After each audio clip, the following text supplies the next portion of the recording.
exámenes de laboratorio en urológico tienen vital importancia porque a uno le van a aclarar no solo en el diagnóstico, sino fundamentalmente en el seguimiento de todas las patologías que corresponden a la estirpe de urología. Entonces vamos a empezar con lo más siguiente, siempre con la salvedad de que ustedes tienen todo el derecho de pararme, pedir que amplíe, pedir que haga todas las cosas, las aclaraciones y las dudas que tengan. Vamos a empezar con el primer estudio, que es lo vital y lo elemental.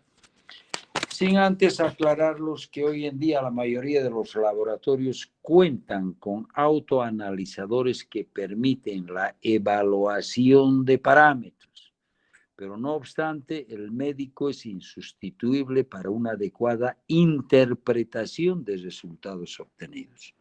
Quiere decir que por más moderno que sea el laboratorio o el centro donde se desenvuelven y que les hagan la sofisticación moderna más grande en cuanto al laboratorio se refiere, si no le damos la vital importancia y la necesaria sapiencia para interpretar este modernismo laboratorial, estamos en las mismas. Entonces, todo el mundo pide un hemograma. Definitivamente, en mayor o menor proporción, pero veremos en qué consiste este hemograma. La biometría hemática es fundamental para diagnóstico y manejo de distintas enfermedades. Vamos a iniciar con lo más frecuente, que es la serie roja. Los hematíes o glóbulos rojos en los hombres es de 5.5 millones de células por mililitro, que también se llama, adelante, en las mujeres va de 4 a 8, más o menos 1 millón de células por mililitro. La poliglobulia, cuando se sale de estos parámetros que nos están dando, ya más de 6 microlitros con una hemoglobina mayor a 18 y un hematocrito mayor a 54%. Esto quiero que se asimile bien, porque estas cifras tienen variaciones en más o en menos. Por ejemplo, un paciente de Santa Cruz nunca va a llegar ya a más de 18 hemoglobinas, pero en La Paz, Oruro y Potosí casi es la norma por la hipoxia existente en más de 4.000 metros de altura. Por lo tanto, casi todos son poliglobúlicos, pero carenciales, quiere decir por la falta de oxígeno, el organismo trata de compensar formando mayor cantidad de glóbulos rojos. Por lo tanto, el tinte de morenos que existe en toda la zona occidental de Bolivia y de Sudamérica han de deberse a una hipoxia carencial y a una mayor formación de entes rojos en la sangre para compensar este déficit de oxígeno. ¿Cuánto es la hemoglobina, el pigmento fundamental? En los varones es 16 más menos 2 gramos por decilitro por mililitro. En las mujeres es 14 gramos más menos 2, dependiendo esto. Se da este margen de ampliación para que podamos analizar de dónde es el paciente. En las zonas tropicales, fundamentalmente en nuestro país, la anemia casi es la norma por carencial, por parasitosis, por pérdidas, en fin, por todas estas situaciones. ¿Cuándo se etiqueta a un paciente con anemia? Cuando tiene menor a 13 gramos por decilitro en los varones y a 12 gramos por decilitro en las mujeres. ¿Qué es el hematocrito? es la proporción de glóbulos rojos en relación con la fracción plasmática. ¿Esto está claro? Por lo tanto, los varones han de tener un hematocrito más o menos del 47%. En cambio, las mujeres, siempre con un déficit un poquito bajo, van a asimilar un 42%. Siguiendo siempre con el desglose del hemograma, ahora la serie blanca, o sea, los glóbulos blancos, los leucocitos, van de 4.000 a 10.000 por microlitro, o sea, por mililitros. Entonces, ese es el rango de referencia. Se llama leucocitosis cuando va mayor a 10.000 por microlitro. Y leucopenia, menor cantidad, cuando son menores de 4.000 por microlitro. De todo esto está por demás decirles, porque lo van a llevar o ya lo han llevado en hematología, los grandes grupos de glóbulos blancos, ¿no? Basófilos, que va del 0 al 1%, eosinófilos, presentes en casos de parasitosis o alergias, que va de 0 al 3%, los linfocitos del 20 al 40% están presentes en enfermedades crónicas o en enfermedades virales. Los monocitos del 1 al 10% y los neutrófilos hasta el 60%.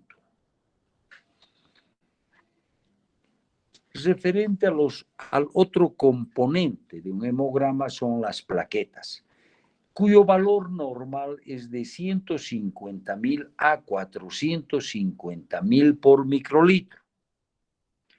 Trombocitosis y trombocitopenia se llaman cuando existe trombocitosis entre 450.000 y más. En cambio, trombocitopenia y el peligro de producir sangrados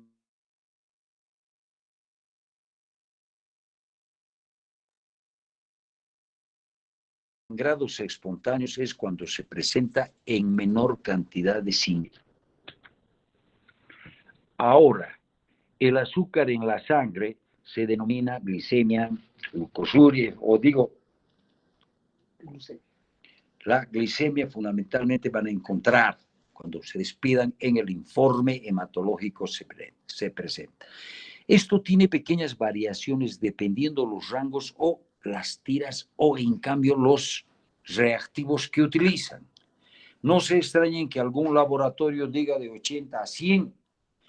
Nosotros hemos tomado un parámetro medio que es de 75 a 10 miligramos por decilitro. Menor o mayor cantidad se llama hiperglicemia y en menor cantidad, 75, se llama hipoglicemia. Es simplemente esto dependiendo de la concentración que existe del azúcar en la sangre. No vamos a entrar en detalles qué produce y qué viene. Lo que nos interesa es ver el formato de normalidad y fundamentalmente aplicarlo a uno u otro, o para qué has pedido. ¿Qué es la creatinina? Es el producto resultante del catabolismo muscular. En la mujer es de 0,3 a 1,1. En cambio, en el hombre es de 0,5 a 1,3. También tiene pequeñas variaciones dependiendo del valor muscular que se tiene. Mide indirectamente la tasa de filtración glomerular. Tiene una variación variación diaria de aproximadamente el 8%. Un ratito. Ácido guanídrico. Amplíalo un poco para que lean mejor. Ya. Se ve, ¿no? Entonces, este ácido a nivel del hígado se metaboliza y se produce y va al hígado, o perdón, al músculo. No quiero confundirles mucho. Este ácido se forma en el hígado y va a ir al músculo. En el músculo se va a formar la creatinina y creatina, y va a ser eliminado en forma de creatinina, que va a ser filtrado en la orina. Entonces, esto ha de demostrar categóricamente el grado de funcionalidad que existe a nivel del riñón. Por lo tanto, mide indirectamente la tasa de filtración glomerular.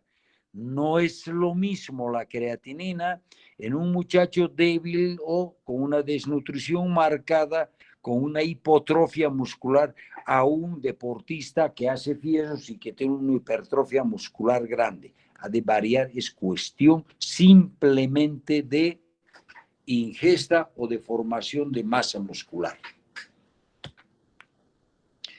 La creatinina, ¿dónde se encuentra y cuándo se encuentra elevada? Se encuentra elevada en la insuficiencia renal y situaciones que elevan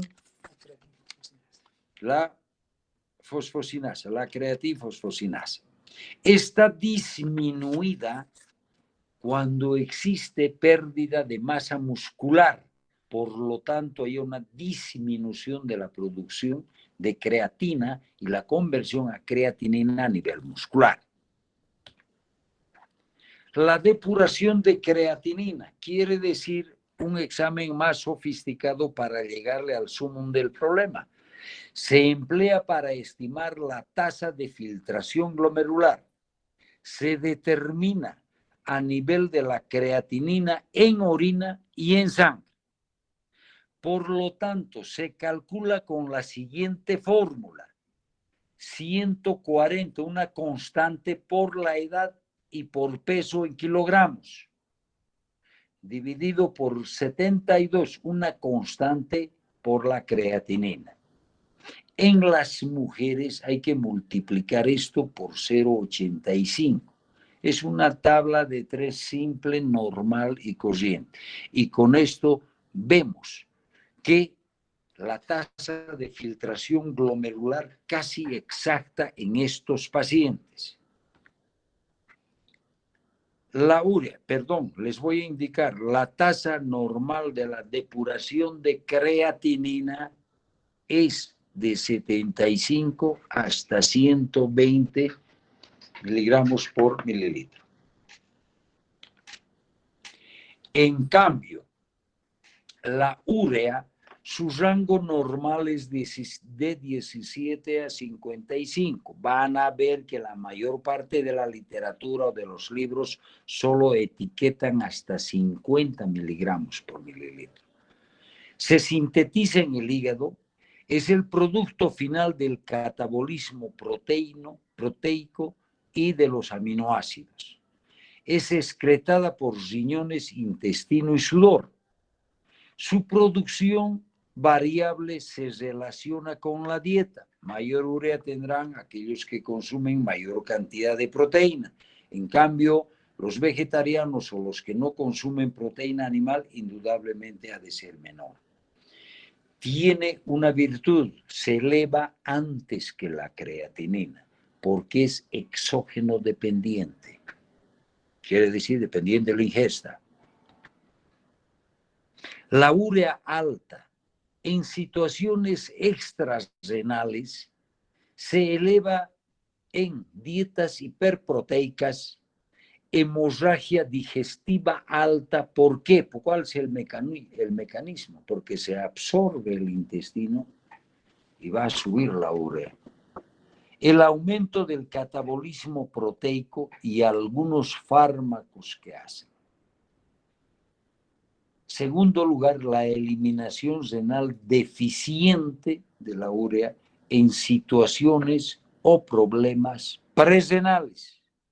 Falta de ingesta o falta de eliminación total en las patologías renales. ¿Quiénes van a la falla presrenal? Los que tienen diarrea, vómitos o no hay ingesta. Las renales donde ya hay un daño parenquimatoso franco y las posrenales en aquellos que hay una uropatía obstructiva después del riñón, en lo que queda del algo urinario. Esto quiere decir uretra, vejiga, próstata, uretra, en fin. La urea. Azoemia se llama cuando hay aumento de urea y creatinina. Dentro de la clínica, cuando se presenta una azoemia, que también le llaman uremia, se presenta con acidosis, náuseas, vómitos, llegan al coma porque se impregna en el cerebro o cuando hay severas alteraciones hidroelectrolíticas. Clasifica la azoemia como presrenal, renal y posrenal. Variaciones con disminución de la tasa de filtración glomerular mayor al 50%. Van a encontrar en el boom, que le llaman boom creatinina, una relación tiene de 10:1, que se llama también el boom. Está permanentemente en los exámenes, hay una extirpe que dice urea tanto, boom tanto y creatinina tanto. La relación de la creatinina con el boom es de 10:1. Ahora, ¿cuándo baja la urea?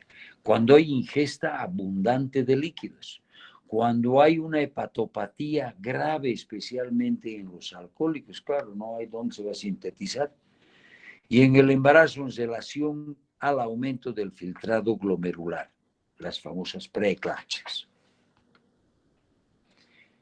Otro parámetro que debemos conocer es la protrombina, tiempo de coagulación del plasma tras la aplicación de un exceso de tromboplastina tisular. Rango normal. Este es un parámetro que mide los factores de coagulación. De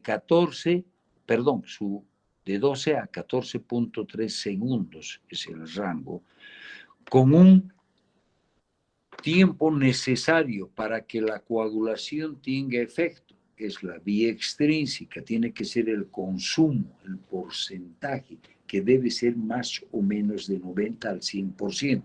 Hay algunos libros que toman en cuenta desde 75, 85 y todos esos.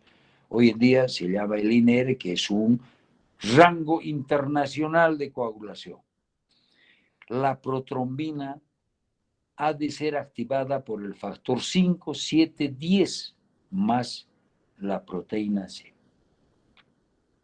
Ahí tienen la vía extrínseca primeramente, 12, 12A.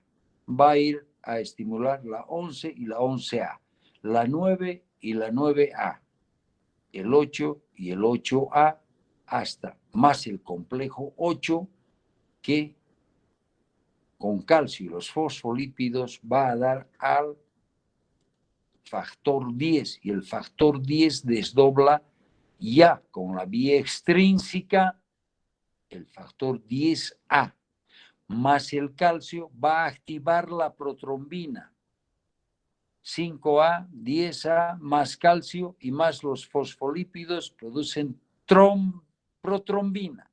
Este va a desdoblar la trombina y va a producir fibrinógeno, fibrina y los polímeros de fibrina por efecto del factor 14.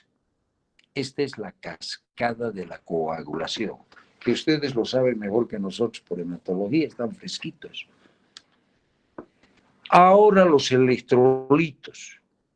El electrolito fundamental es el sodio, el potasio y el cloro de antimonio. El rango normal del sodio es de 40 a 220 miliosmoles por litro. El sodio sérico disminuido y el sodio urinario menos a 20 miliosmoles por litro quiere decir que hay una pérdida renal de sal. El sodio urinario mayor a 20 miliosmoles por litro, más sodio sérico bajo, indica pérdida renal de sodio. ¿Esto está claro? Vamos.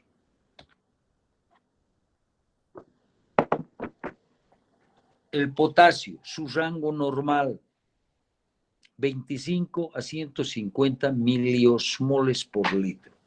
El potasio urinario es menor a 10 miliosmoles por litro. Pérdida de potasio extrarrenal. El potasio urinario mayor a 10 miliosmoles es una pérdida de potasio renal. Perdón, volvé. ¿Y cuál es el parámetro normal? Hasta 4,5 en sangre. Mayor a 6 van a encontrar pequeñas variaciones de esto, pero mayor a 6 es muy peligroso porque produce paro cardíaco. El cloro, rango normal de 110 a 150 miliosmoles por litro. Aumenta con la deshidratación, lógicamente se concentra en la orina, está deshidratado. Desciende en la insuficiencia cardíaca congestiva y en la enfermedad de Addison. Esto es uno de los parámetros más grandes junto con la sal. El cloro urinario es mayor de 10 miliosmoles por litro, indica pérdida renal de cloro. El calcio, rango normal es de 0,05 a 0,31 miliequivalentes por kilogramo en 24 horas. Importancia en pacientes con urolitiasis. ¿Por qué? Diremos cuándo es hipercalcemia. ¿Cuándo es? A ver, algún alumno que me diga, ¿cuándo se habla de hipercalcemia? Si el rango de referencia en sangre del calcio es de 9 a 11,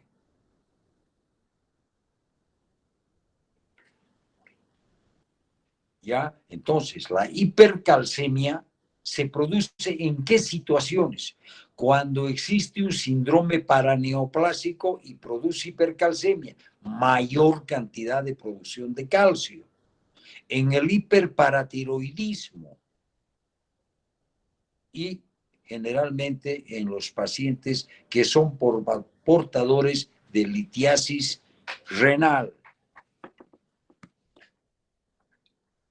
Vamos a entrar al mundo de los marcadores tumorales, la que nos interesa simplemente en la urología. La alfa-fetoproteína, rango normal, 15 nanogramos por mililitro. Es una glucoproteína producida por el hígado, tracto gastrointestinal y saco vitelino del feto. Por lo tanto, va en relación directa con tumores del testículo. Niveles altos en el suero fetal después del primer año de vida, solo hay trazas. Se eleva con los tumores del seno endodérmico y carcinoma embrionario. En el carcinoma hepatocelular también está presente y de las células germinales no seminomatosas del testículo y algunas patologías extrarenales. Por lo tanto, nos interesa a nosotros fundamentalmente para neoplasias del testículo. Si esto está alto, nos está indicando que son de células germinales, por lo tanto van a ser de la estirpe no seminomatosa. La hormona gonadotrofina coriónica humana. También vamos a hablar de su fracción beta. Rango normal es menor a 0,1 nanogramos por mililitro. Normalmente produce la placenta durante el embarazo, producidas por las células del sincitio trofoblasto. Se eleva en el embarazo, en la enfermedad trofoblástica gestacional y en tumores testiculares. el coriocarcinoma en mujeres es altamente mortal. En los testículos ni les cuento, porque es uno de los pocos tumores que se disemina por vía arterial. No seminoma-tosis, perdón, no seminoma-tosis en el coriocarcinoma. Entonces, tenemos. Estos son los marcadores que nos interesan para discernir la extirpe celular de una neoformación, de una masa, de un nódulo en el testículo. Inmediatamente debemos echar mano a estos marcadores. Ahora, lo que más me interesa o debiera interesarnos a todos nosotros es la prueba o el examen de orina. Es una prueba fundamental, debe realizarse en todos los pacientes que consultan al urólogo. El análisis completo de orina incluye tanto químico como microscópico. Primero, para una buena recolección y un buen análisis tiene que haber una metodología en la recolección. Puede ser por micción espontánea, por cateterismo uretral o por punción suprapúbica, dependiendo qué es lo que quieren encontrar en este examen. La recolección de la muestra en hombres, está claro, eso se les ha dado semiología, hay que retirar el prepucio, lavar el meato, con todas las medidas higiénicas y de asepsia. Siempre debe evacuarse la primera parte de la micción. ¿Por qué? Porque el tercio distal en la uretra y en el hombre y en la mujer están contaminados. Por lo tanto, la segunda porción, 50 mililitros, lo ideal para medir densidad, se debe coger en un vaso preferentemente estéril. Ahora, en las infecciones crónicas, llámese como nosotros utilizamos tratamos las prostatitis crónicas, hay 4 muestras de orina que deben designarse como vaciado vesical 1, los primeros 5 a 10 mililitros. El vaciado vesical 2, de chorro intermedio. Las secreciones prostáticas obtenidas después de un masaje prostático delicado. Se debe hacer un masaje prostático y el vaciado vesical 3, 2 a 3 mililitros de este contenido del masaje va a resultar ser una muestra perfecta. Hoy en día obviamos esto y hacemos un cultivo de líquido seminal. En mujeres, igualmente, vamos a recordar que la limpieza de la vulva y el meato uretral es la norma. Hay que separar adecuadamente los labios mayores y menores. Para confirmar infección, tomar muestra a través de una sonda transuretral, siempre desechando la primera parte de la micción. En neonatos y lactantes, requiere colocación de una bolsa de plástico estéril. Esto es lo más difícil. Las muestras de orina deben evaluarse a la hora siguiente de la recolección. Dicen que presionando el sacro y el coxis en los niños se estimula la micción. Y si uno tiene suerte, coge la orina con este pequeño método que es fácil y lo puedes repetir varias veces. En cambio, si un niño presenta infecciones a repetición por lo difícil que resulta ser, especialmente en las mujercitas, la recolección estéril de la orina, es un gran problema, porque en ocasiones simplemente es lavado vaginal y lavado del introito o de labios mayores. Entonces, cuando la niña está con vejiga llena, se hace una asepsia y antisepsia de todo el área, abdominal inferior y genitales, y se hace un aboncito de 1 mililitro de lidocaína y por encima de la sínfisis del pubis se introduce una jeringa de 10 en forma perpendicular a la pared con el émbolo succionando. La vejiga siempre está por encima del pubis en el recién nacido o en los niños menores de 1 año. En cambio, esta muestra que han solicitado inmediatamente debe ir al laboratorio. 20 minutos no debe pasar en la misma jeringa que han succionado, porque se supone que es estéril la jeringa, llevan al laboratorio y determina la infección de las vías urinarias. Presencia de bacterias, cantidad de ellas, especie e identificación, y además sensibilidad a los antibióticos a través del antibiograma. Cuando se dice que es infección clara y concreta, cuando existen mayor a 100.000 unidades formadoras de colonia, se llama positivo. Cuando existe menor a 10.000 unidades formadoras de colonia, debe ser considerada como contaminación. En cambio, de 1.000 a 10.000 unidades formadoras de colonia requiere valoración para enfrascar en los dos cánones superiores. En cambio, la presencia de una bacteria o de una unidad formadora de colonias obtenida por punción suprapúbica es infección, es positivo, porque la vejiga es estéril. Solo el tercio distal de la uretra es contaminada. El urocultivo, 2 técnicas para realizar esto, indudablemente que los bioquímicos no funcionan, es simplemente como hacen para que tengan una idea. Mitad de la placa corresponde a agar sangre y la otra mitad corresponde a desoxicolato de eosina azul para gram negativos. El otro es para gram positivos y negativos. Las placas de plástico cierre a rosca y contienen agar de soya y eosina azul de metileno o agar McConkey. Se sumerge en la orina y se elimina el exceso. Esa es una buena siembra. ¿Cuál ahora el examen físico de la orina? Como están viendo en la ilustración, vamos a empezar a delinearla por el color. El color amarillo pálido es el normal por la presencia de los urocromos. El color varía dependiendo a su concentración, pero algunos alimentos, fármacos, productos metabólicos e infecciones pueden alterar el color de la recolección de orina.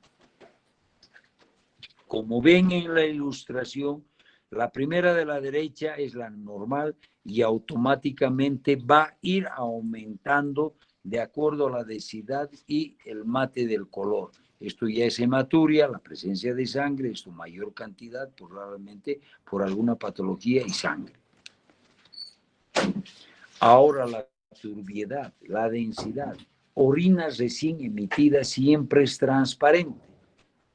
Orina turbia, como están viendo en la ilustración de la izquierda, es cuando hay mayor frecuencia o presencia de fosfaturia. La piuria en general asociada a infección urinaria severa, pus. La densidad es como neumotécnico. Van a encontrar ustedes que es normal de 1010 a 1030. Generalmente se toma en cuenta desde 1003 a 1030 cuando uno fundamentalmente quiere. Esto les han debido explicar muy bien en nefrología. La hipostenuria, todas estas cuestiones. Proporción relativa de solutos disueltos en un volumen total. Eso es osmolaridad y concentración. Se eleva si hay solutos densos como proteínas, azúcar, expansores plasmáticos o medios de contraste. Refleja el estado de hidratación de los pacientes, no así cuando no hay fiebre. Quiero decirles que la presencia de fiebre, insuficiencia renal aguda, un posoperatorio donde ha habido pérdida en mayor o menor proporción de plasma y sangre o en los formadores de cálculos. En estas proporciones, uno puede darse cuenta el grado de hidratación que tiene un paciente a salvedad de estos estados anormales que son la fiebre, la insuficiencia renal aguda. No se olviden que en la insuficiencia renal aguda y posterior que hay menor densidad. El rango de diferencia en el pH es de 4,5 a 7,8. Más alto, alcalino, más bajo, ácido. El pH normal de 7. Cuando hay infecciones por microorganismos, desdobladores de urea, especialmente próteos, en orinas no refrigeradas, ingesta de vegetales o de diuréticos, en la hiperemesis gravídica y cuando en aquellos pacientes están haciendo con succión gástrica o terapia con álcalis, aquellos que tienen una lesión gástrica y se les pone una sonda nasogástrica permanencia, o aquellos que tienen gastritis crónica o úlcera gástrica o duodenal y están siendo tratados generalmente con soluciones de álcalis. En cambio, el pH menor a 5 se produce una acidosis metabólica.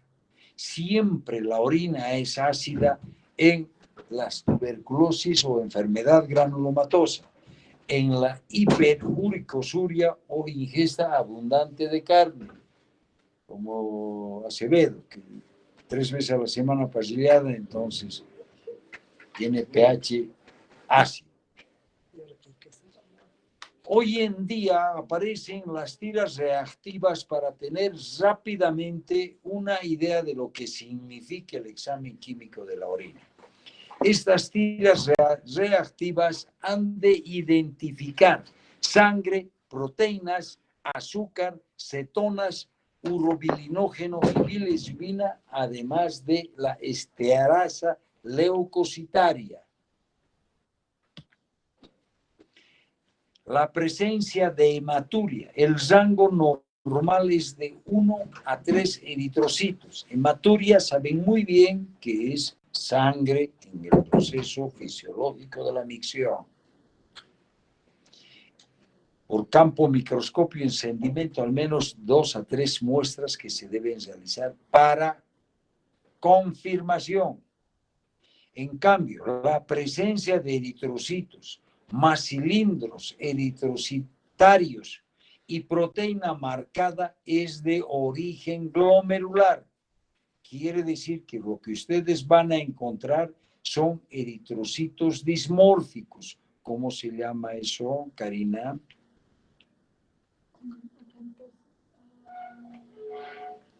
Los eritrocitos de forma regular si se originan en el sistema colector.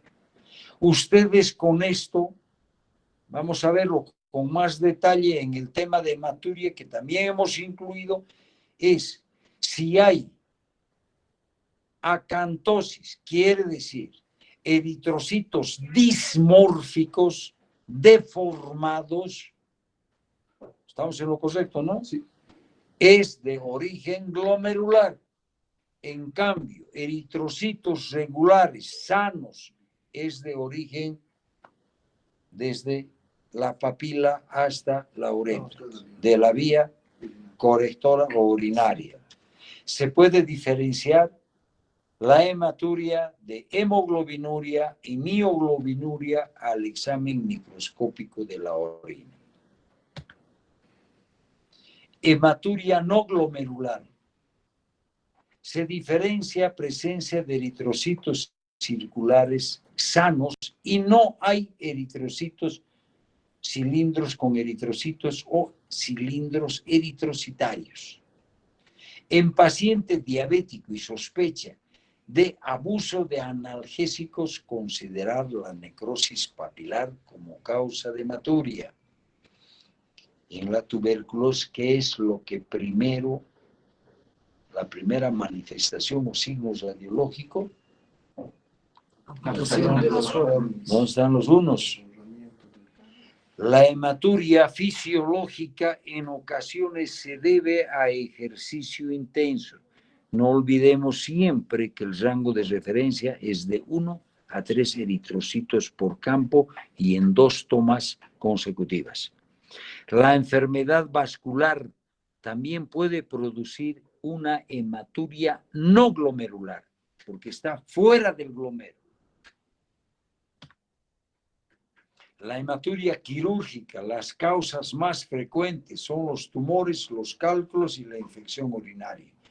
Elemento fundamental para la evaluación es la citología, la cistoscopía para ver de dónde está sangrando y los estudios de imagen de la vía urinaria, especialmente superior. Esto se llamará ecografía, tomografía, resonancia y lo que quieran ustedes. La presencia de proteínas en la orina. Los adultos excretan hasta 150 miligramos de proteínas por día. 30% es albúmina, 30% globulina sérica y 40% proteínas tisulares, entre ellas la de Tom-Horsfall. La mayoría de las causas de proteinuria pueden clasificarse en glomerulares, 3 gramos en 24 horas, tubulares, menos de 3 gramos en 24 horas, pero no albúmina, rebosamiento o hay gran cantidad de proteínas en una enfermedad que se llama mieloma múltiple, especialmente la proteína de Ben-Jones. Cantidades normales.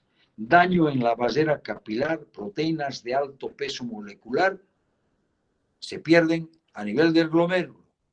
Daño o disfunción tisular, proteínas de bajo peso molecular es por los túbulos, contorneado proximal y contorneado distal. La microalbuminuria es normal de 30 a 300 miligramos diarios de albúmina, siempre y cuando haya daño renal, en especial en pacientes diabéticos.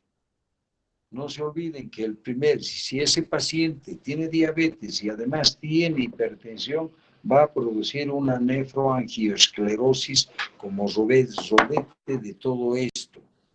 Las causas de proteinuria también existen transitoriamente.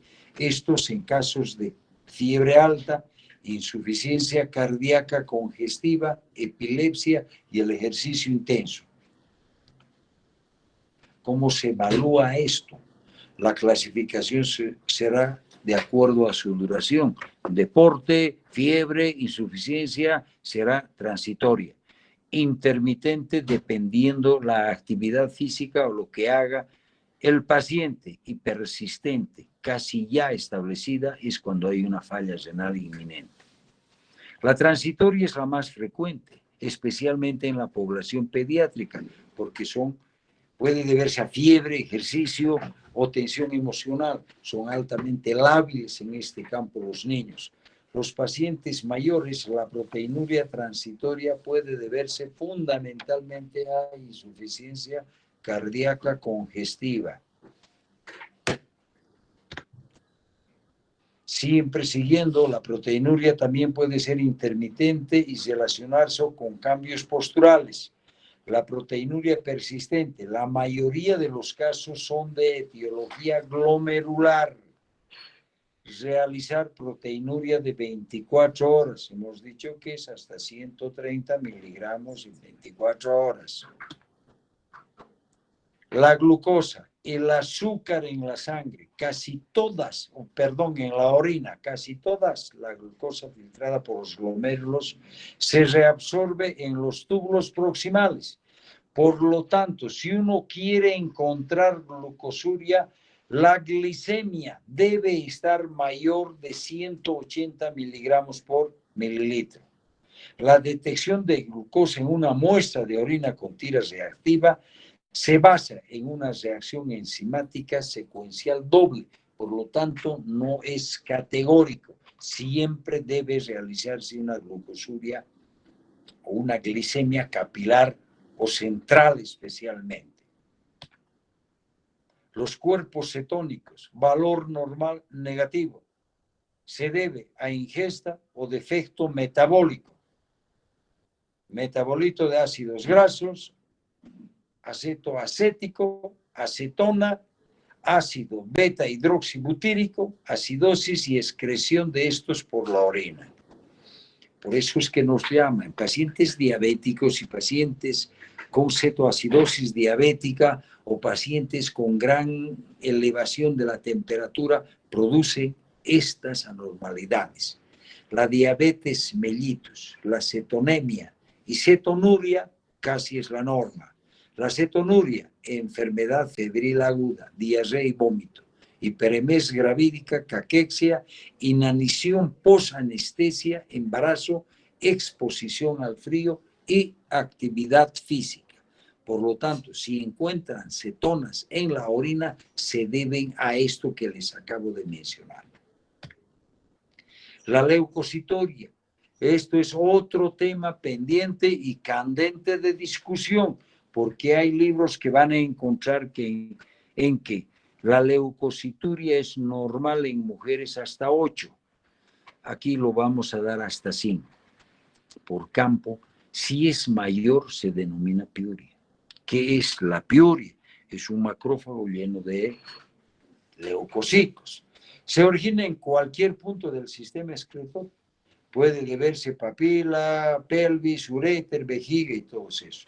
Los leucocitos más frecuentes, los polimorfonucleares o los neutrófilos. Eosinofiluria, hipersensibilidad a drogas, y es uno de los parámetros que tomamos en cuenta cuando hay rechazo hiperagudo de un trasplante renal o una enfermedad viral avanzada o ya establecida. La presencia de eosinófilos en el túbulo contorneado proximal o distal es sinónimo de rechazo. La tuberculosis renal causa piura ácida y estéril. Esto es una cosa que nosotros debemos estar compenetrados y viendo al pie de la letra. ¿Por qué? Porque todavía es endémico, como hemos visto en un tema anterior, en nuestro medio. Otras causas de piuria son las urolitiasis, que aumentan con las infecciones. ¿Cuándo se llama bacteriuria? Su rango normal es negativo. No deben haber bacterias en la orina, pero la causa más frecuente es contaminación en cualquier nivel del proceso, fundamentalmente en el sexo femenino. Son patógenas si se acompañan de células inflamatorias, piuria.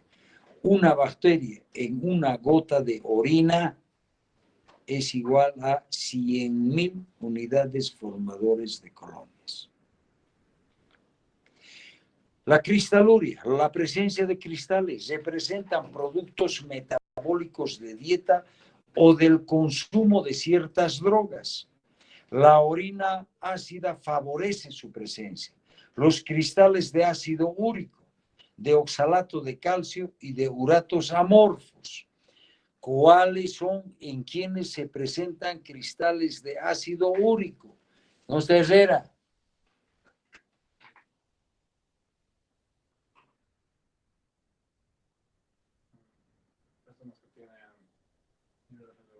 Ya, te está indicando, igual que él, en los que comen 3 parrilladas a la semana y tienen gota, porque hay gran cantidad de purinas.